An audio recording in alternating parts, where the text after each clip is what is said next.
এখন আমরা জানবো সাস্টের এ ইউনিটে কোন ডিপার্টমেন্টে কতটি সিট আছে।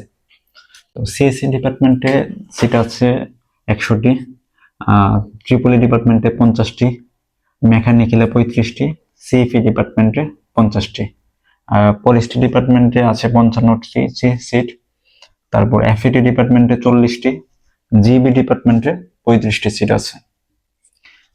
জিওগ্রাফিতে আছে 50টি সিট, আইপিএ ওইটাতে 50টি সিট, ম্যাথে 80টি সিট আছে, ফিজিক্সে 65টি, কেমিস্ট্রিতে 65টি, স্টেটে হচ্ছে 80টি, ওশনোগ্রাফিতে 30টি সিট আছে, বিএমবিতে 35টি এবং সিভিলে আছে 50টি, সফটওয়্যারও 50টি, আর পিএমইতে হচ্ছে 35টি। সর্বমোট সায়েন্সের সিট হচ্ছে 955টি।